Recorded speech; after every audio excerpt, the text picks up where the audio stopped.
But if you watched what unfolded last week and thought what happened is just about one politician and one press conference, you're missing the point.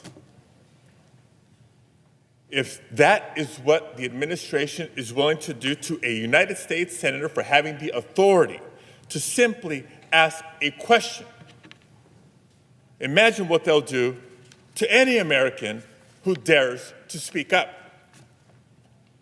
If what you saw happen can happen when the cameras are on, imagine not only what can happen, but what is happening in so many places where there are no cameras. Colleagues, this isn't about me. In fact, it's not just about immigrant communities or even just the state of California. It's about every single American who values their constitutional rights. It's about anyone who's ever exercised their First Amendment rights, or anyone who's ever disagreed with a president, or anyone who simply values our democracy and wants to keep it. Now, the president will tell you that this is just about undocumented immigrants, about law and order, and about targeting dangerous, violent criminals. If it was just about targeting dangerous, violent criminals, there would be no disagreement, there would be no debate. But we know differently. We don't think, we know differently. Public data released by the administration shows that the majority of immigrants currently in ICE custody have no prior criminal conviction. And new reporting shows that less than 10% of immigrants taken into ICE custody since October have no serious criminal convictions. Less than 10%.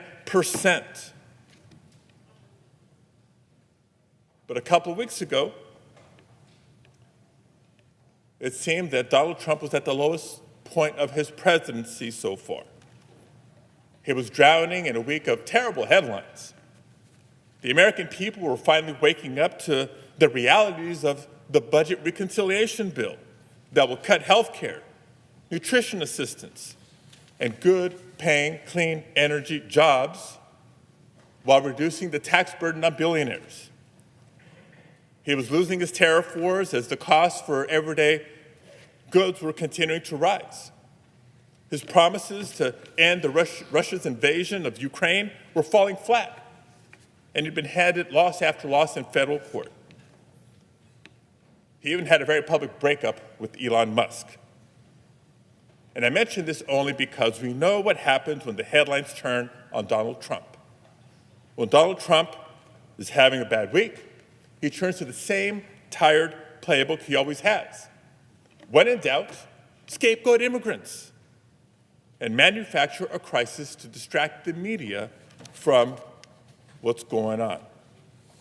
That's the reason ICE raids ramped up in California. And when Californians took to the streets to peacefully protest, he bypassed the governor and federalized the National Guard.